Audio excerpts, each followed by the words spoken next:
Помните ли вы, что было с вами в первый год вашей жизни? Не помню, говорите вы. Ну что же мудреного, что вы не помните, что было с вами прежде вашего рождения? Петр Чаадаев. Гипнозу, как способу расширения сознания, люди научились сравнительно недавно. И хоть гипнотическое воздействие известно и применяется более 3000 лет, изучение этого феномена, расширение его возможностей и попытки понять, что это вообще такое, начались только в XVIII веке. Так называемый регрессивный гипноз, когда гипнолог в терапевтических целях при помощи определенной методики отправляет человека во времени назад, вплоть до самых его детских лет и даже до материнской утробы, вообще явление новое, открытое в 20 веке. Гипнотизируемый во время сеанса такого гипноза может в мельчайших деталях вспомнить давно прошедшие и уже забытые события, увидеть себя молодым и понять, какая именно психическая травма послужила образованию его текущих проблем. Ну а то, что использовать регрессивный гипноз можно для того, чтобы отправиться в прошлые жизни, люди выяснили всего как несколько десятилетий назад. Случайным образом гипнотизеры обнаружили, что если продолжить двигаться во времени назад, через материнскую утробу, человек начинает рассказывать какие-то странные и на первый взгляд несуразные вещи. Видит себя совершенно другой личностью в другом окружении, в других странах и в другом времени. С годами стало понятно, что это не случайность. Подобное происходило по всему миру, со всеми представителями человечества, мужчинами и женщинами, богатыми и бедными, разных верований, цветов кожи и происхождения. Эти случаи все как один были похожи друг на друга и обнаружили закономерность. Почти любого человека можно отправить во времени назад, и он начнет видеть себя в другом теле. Так же, как и с текущей жизнью, можно посмотреть события прошлой, отправиться назад и вперед во времени, и даже пережить смерть прошлой личности, которая воспринимается очень волнительно, так, как будто происходит на самом деле. Гипнотизируемые рассказывают, что все, что происходит во время успешного регрессивного гипноза в прошлой жизни, выглядит и чувствуется очень реально. Это не галлюцинации, не сон и не фантазии. Они считают, что эти события действительно происходили с ними. Разумеется, как и во всех остальных случаях, когда человечество сталкивается с каким-то новым открытием, регрессивный гипноз в прошлой жизни встретил отрицание со стороны видных ученых и скептиков, заявивших, что все это выдумки, фантазии, мошенничество и шарлатанство. Никаких прошлых жизней нет. Мы навсегда исчезаем из бытия, как только умирает наше физическое тело, и точка. Просто поразительно, почему некоторым так хочется быть навсегда стертыми из существования. Именно с подачи скептиков и родился миф о том, что при регрессивном гипнозе в прошлую жизнь каждый, проходящий через этот опыт, видит себя Наполеоном или Клеопатрой, а вовсе не обычным среднестатистическим человеком, как по идее это должно быть. Этот миф был плотно засажен в сознание людей, благодаря чему регрессивный гипноз в прошлой жизни был опорочен, оболган и дискредитирован. А в любом споре относительно прошлых жизней этим мифом скептически настроенные граждане оперируют и сегодня. Но на самом деле утверждение про Наполеонов и Клеопатр – это абсолютная и бесстыдная ложь. Многие ученые, известные психиатры и гипнотерапевты, ранее бывшие скептиками, изучали регрессивный гипноз в прошлой жизни, пробовали его на себе и своих пациентах и пришли к уверенному опровержению этой лжи.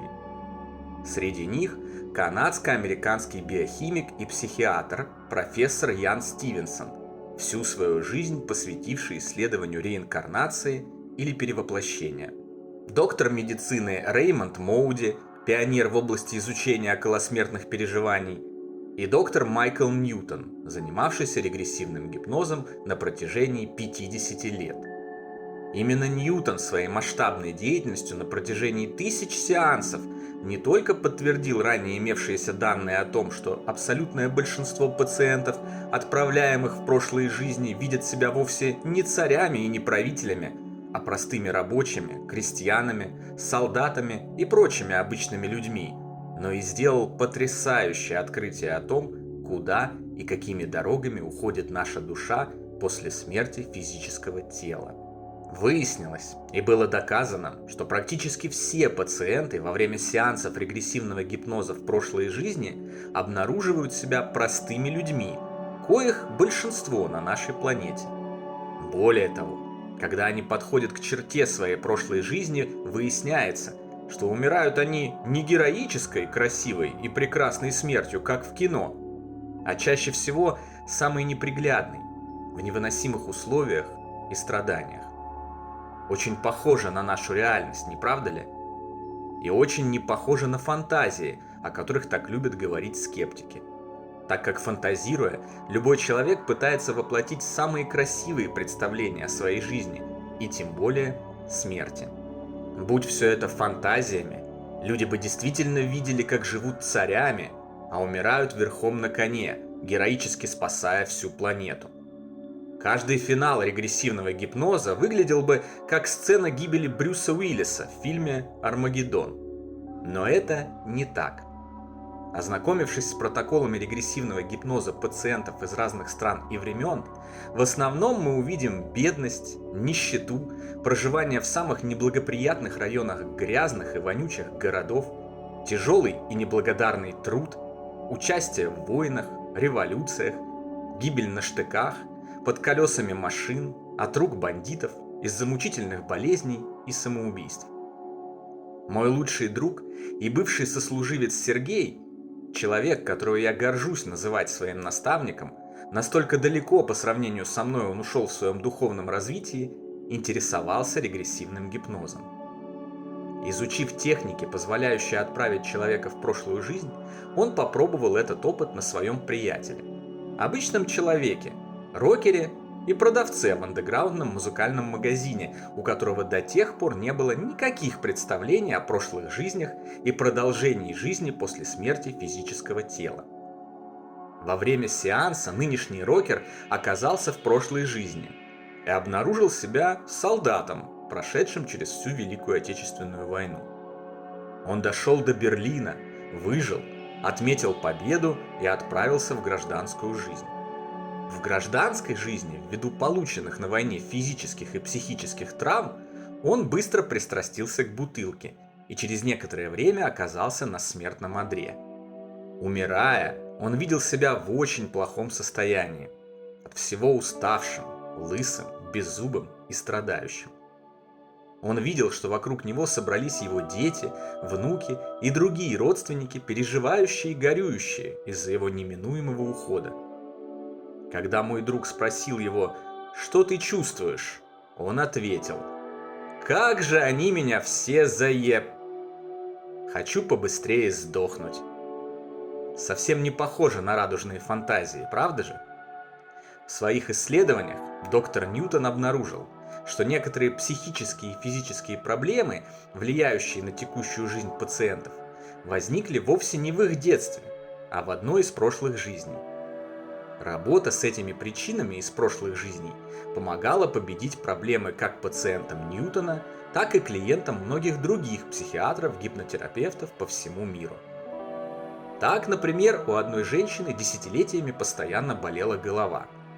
Она перепробовала все виды лечения, все медикаменты, народную медицину, массажи и прочие средства, но так и не смогла избавиться от боли.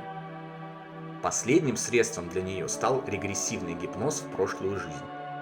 На сеансе выяснилось, что в одной из своих прошлых жизней женщина была неожиданно для нее убита выстрелом в голову при ограблении. Пройдя через события своей прошлой гибели и выйдя с сеанса, женщина избавилась от головных болей. Другой мужчина очень боялся высоты. Он впадал в истеричные, панические состояния, стоило ему подняться на высоту нескольких этажей обычного дома. Никакой классический психоанализ, на который он потратил десятки тысяч долларов за многие годы, ему не помог. На приеме у гипнотерапевта, отправившись в прошлую жизнь, он обнаружил, что погиб, сорвавшись с лесов при стройке небоскреба в Нью-Йорке 20-х годов прошлого века. После этого страх высоты исчез, как будто его и не было. Свидетельства людей со всего мира, как пациентов, так и врачей, исследования ученых, обобщенная информация из литературы о регрессивном гипнозе в прошлой жизни за последние 50 лет уверенно доказывают, что устоявшийся миф о Наполеонах и Клеопатрах – это не более чем бессовестная выдумка и манипуляция.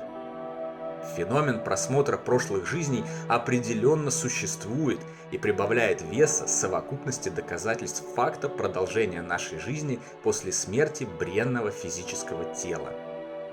Изучение регрессивного гипноза и прошлых жизней является еще одним вкладом в медленно, но верно накапливаемый человечеством пласт знаний о нашей вечной духовной природе.